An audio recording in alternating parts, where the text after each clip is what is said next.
नमस्ते मैत्रिणींनो, ज्योत्स्ना रेसिपीमध्ये आपले खूप खूप स्वागत आहे। आज आपण कृष्ण जन्माष्टमीला गोपालकाला कसा बनवायचा ते बघणार आहोत। त्यासाठी मी येथे साहित्य घेतलेले आहे। मी हे जाड पोहे घेतलेले आहे 1 वाटी आणि मुरले घेतले आहे 1 वाटी आणि ह्या ज्वारीच्या लाह्या घेतलेल्या आहे 1 वाटी।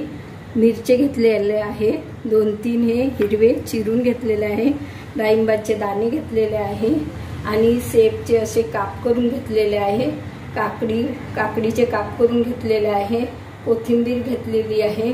चणा डाळ मी 1 तास भिजवून घेतलेली आहे आणि हे पेरूचे काप करून घेतलेले आहे आणि हे संत्र्याचे काप केलेले आहे असे आणि 1 वाटी दही घेतलेला आहे आणि मीठ घेतलेला आहे आणि साखर। चला तर मग गोपालकाला बनवण्याच्या प्रोसेसकडे वळूया। आपण हे जाड पोहे 1 वाटी घेतलेले होते। मी 3 वेळा स्वच्छ पाण्याने धुवून घेतलेले आहे आणि याला 10 मिनिटांसाठी भिजत ठेवलेले होते। बघा या प्रकारे भिजलेले आहे, छान मोकळे झालेले आहेत आणि नरम आहेत। अशा प्रकारे भिजवायचे आहे आणि आता आपल्याला हे दही यात टाकून घ्यायचं आहे भांड्यामध्ये आणि छान फेटून घ्यायचं आहे दह्याला।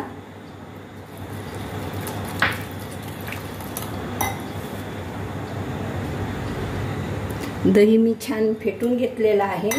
आता आपल्याला मीठ घालायचं आहे थोडं चिमूटभर चवीनुसार आणि थोडीशी साखर घालायची आहे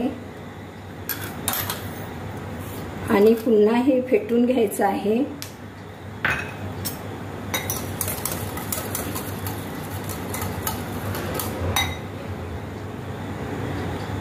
आता आपल्याला यातनं हे पोहे घालून घ्यायचे आहे।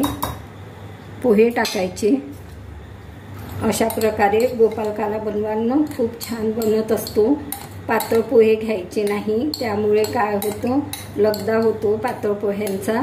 हे कांदे पोहे आपण वापरतो कांदे पोह्यांना, ते पोहे आहेत जाड पोहे। आणि आता हे छान असं मिक्स करून घ्यायचं आहे।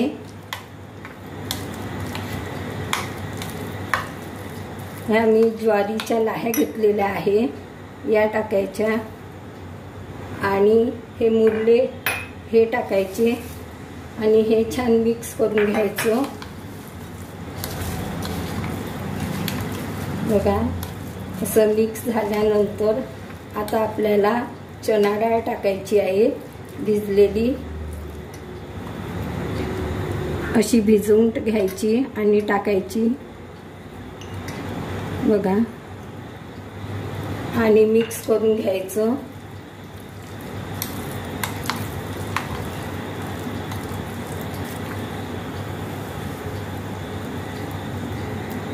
हे मिक्स झाल्यानंतर आता आपल्याला हे काकडीचे काप टाकायचे आहे आणि त्यानंतर हे सेबचे काप टाकायचे आहे आणि हे पेरूचे आणि हे संत्र्यांचे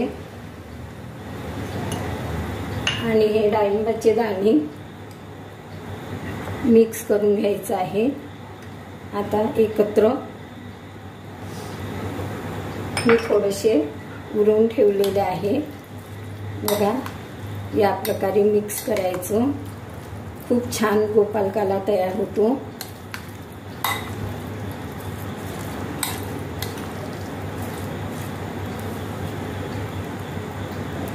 मिक्स केल्यानंतर 2-3 मिनिटं आपण हे मुरू द्यायचं, त्यानंतर तडका देऊया। बघा आता आपला गोपालकाला मुरलेला आहे। आता मी इथे तेल गरम करून घेतलेलं आहे, तुम्ही याऐवजी तूप पण घेऊ शकता। बघा आता मी जिरे टाकलेले आहे, त्यानंतर आपल्याला मिरच्या टाकायच्या आहे आणि तुम्ही आलं पण टाकू शकता यामध्ये। आणि हे छान हा तडका यात मिक्स करायचा आहे। थोडी हिंग टाकायची आहे,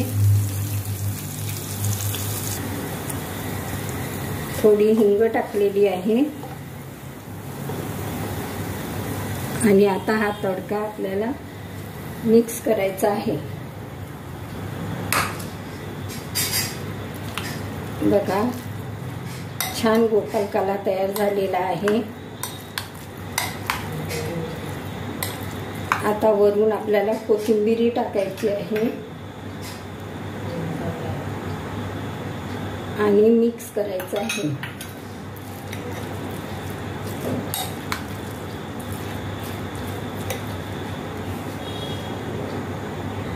बघा आपला गोपालकाला तयार झालेला आहे। आता आपण हा एका बाउलमध्ये काढून घेऊया आणि या जन्माष्टमीला नक्की ट्राय करा। बघा अशा प्रकारे तयार केलेला आहे। कशी वाटली तुम्हाला माझी पद्धत? पुन्हा भेटू नवीन व्हिडिओ सोबत। तोपर्यंत मस्त राहा, खुश राहा, आनंदी राहा, हेल्दी राहा। धन्यवाद।